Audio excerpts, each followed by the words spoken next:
And hello, everybody. This time, Chapter 7. We are clicking right along through this course, and I hope you've enjoyed it. I know I have too.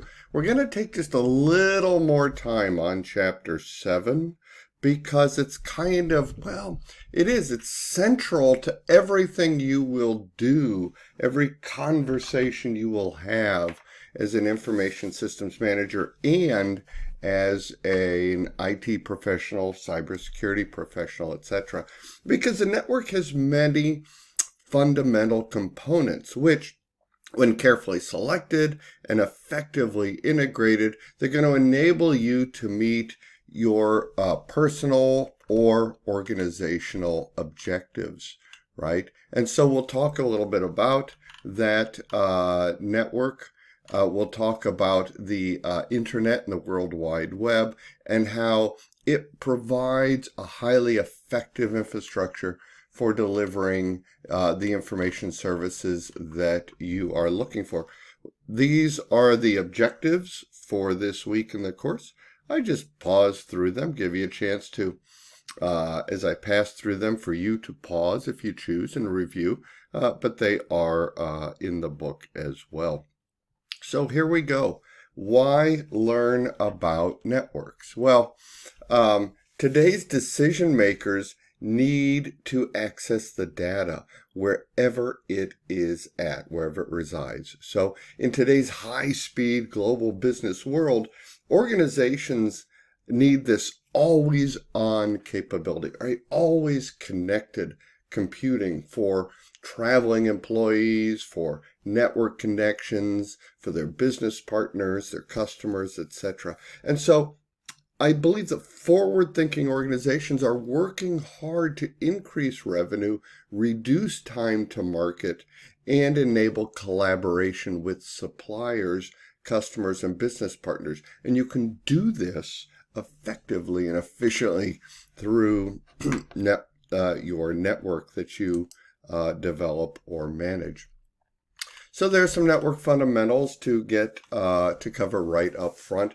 That a computer network really consists of communications media, of the devices, of the software that are connecting two or more systems or devices together. It could be as simple as a cable. If you're just talking two computers in your bedroom or your workroom, right? They can be connected by a cable, and then you have a computer network. So it does not have to be massive or complex, but at work it will get that way. Now, communications media is any material substance that carries that electronic communication signal to support this communications you're trying to achieve between a sending device and a receiving device. And there are, as terminology goes, these are sometimes called network nodes, these computers and devices on the network, the sending, the receiving items. So you might hear that term bantered about periodically. And there are lots of advantages to this networking approach, both the computer network and the communications media, right? It improves efficiency and effectiveness of your organization. Now we're able to share documents, foster teamwork, create innovative ideas, and develop business strategies. So it's powerful, creative, and agile, which I like a lot. Now, the network topology, right? So network topology is really just the shape of the network, right? How have we set up the network? And it's going to include an arrangement of the communication links and hardware devices on the network. So the transmission rates are things that we'll want to consider on the network, the distance between devices, the types of signals, et cetera, et cetera. But as you consider those, you'll consider that around these various topologies, the star network, bus network, and mesh network. We're going to go through those in a little more detail here. I just wanted to show you the picture. So here is the star network, right? And in a star network, all the network devices connect to one another through this single central device called a hub. a hub or a node or a hub node, right? I've heard it put together. So this is an example of a star technology, or star topology would be a better way to say it in this course, in this chapter. Now, note that a failure in any link in the star network will isolate only that one device connected to the link, which is nice. And should the hub itself fail, all the devices on the entire network will be unable to communicate. Okay, a little bit about the hub network, the star network. Now, the bus network is a little bit different, where here all network devices are connected to this common backbone that serves as a shared communications medium. So here's this common backbone along the center. And so this is an example of a bus topology. And that to communicate with any other device on this type of network, this bus topology, a device has to send a broadcast signal message, and that's going to go into this excuse me, communications medium. Okay, and that all the devices on the network can see that message, but only the intended recipient actually accepts and processes that message. So that's a little bit about a bus network. Now, the third one I mentioned was a mesh network. And a mesh network has multiple access points that are used to link a series of devices. And these devices are going to speak to each other to form a network connection across a large area. So here's a picture of what might be a mesh technology or a mesh topology. And I'd like you to note that the communications are routed among the network nodes by allowing for continuous connections and bypassing blocked paths by hopping from node to node until a connection is established. So in a mesh network, you end up with a very robust topology. If one node fails, all the other nodes can still communicate with each other directly or through one or more of these intermittent nodes by hopping around. I did post online, I believe, on the Moodle site, an interesting article about network topology if the topic interests you further. Now, moving on then to network types, right? And so we have this topology we build. Now we'll introduce network types. So one of them is a PAN, or a personal area network. This is a wireless network that connects the IT device close to one person. You likely have this on your phone, near where you have Bluetooth on your phone. If you go to settings, then you'll see usually airplane mode, Wi-Fi, Bluetooth, cellular, and you'll see personal hotspot. That personal hotspot, if you turn it on, is your personal area network. You create your own network, and that if you're sitting with somebody in the airport, they can be, if you give them the password, logged onto your personal area network. Now, note that with the PAN, right, you can connect then your laptop at the airport, or a coffee shop, or your digital camera, or a portable printer, etc., etc.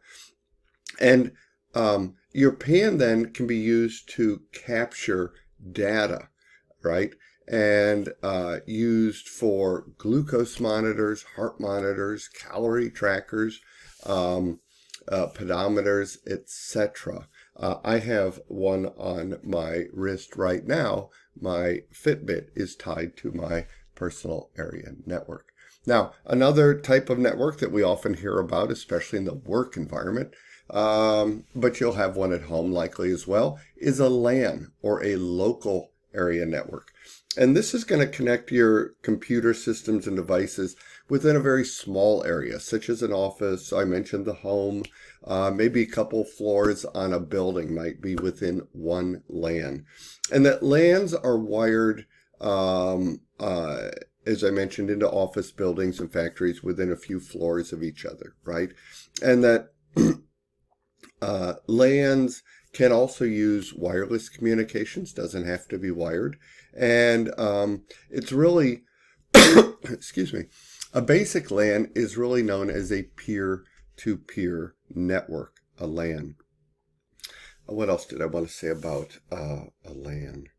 Local area network. If you're on the LAN, you are operating on the same IP address, right? You need to have the same IP address format to talk to each other, okay? Another type of network is the MAN. If you're into city government, this would be a metropolitan area network. That's going to be an area that connects computers over a geographical area that spans like a college campus or a city. And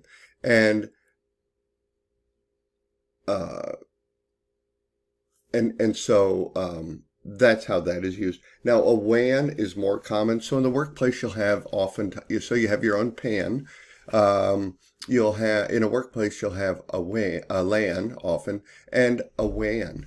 In fact, nowadays, we've moved beyond a wired WAN, where we have a software-defined WAN, or SD-WAN today. That's much more common. It's very efficient.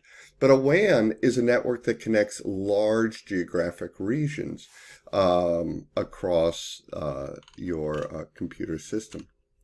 And that WANs are often going to provide communications across national borders or boundaries, right? And so you'll want to be aware of national and international laws regarding the electronic flow of data across these boundaries.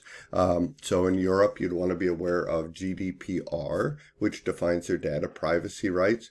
In the U.S., various states have privacy laws. The most important at this point is probably the California's Consumer Privacy Act, or CCPA. India has its own set of laws developing. You'd want to be aware of those changes as you are communicating across boundaries on your WAN or SD-WAN. Now, important to all of this is, and so here you can see just a sample of the network types. This is a typical LAN, and notice the LAN is to enable the users to share and use a high-speed connections or printers. So maybe you want one printer for an entire floor. You could use your LAN to connect everyone to that printer. Okay, channel bandwidth is pretty darn important. This refers to the capacity of whatever comm channels you've set up on your LAN or WAN to carry the traffic, right? It's usually measured in megabits, which is bits per second, right? That's 1 million bits, megabits per second, megabits. So abbreviated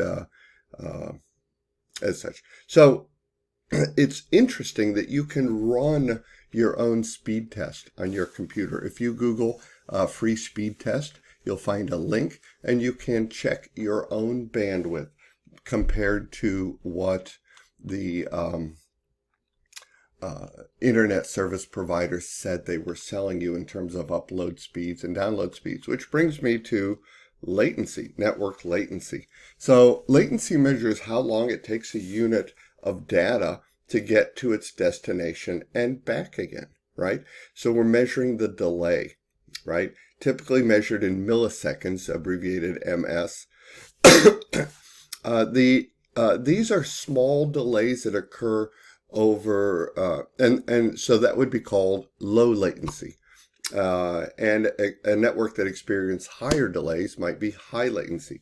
In the business world, I'm looking for latency anywhere between 20 milliseconds and 50 milliseconds max milliseconds. Computers got a lot of work to do. I did post an article online about latency if you get time. So this is, we'll stop here and come back with communications media in just a few minutes.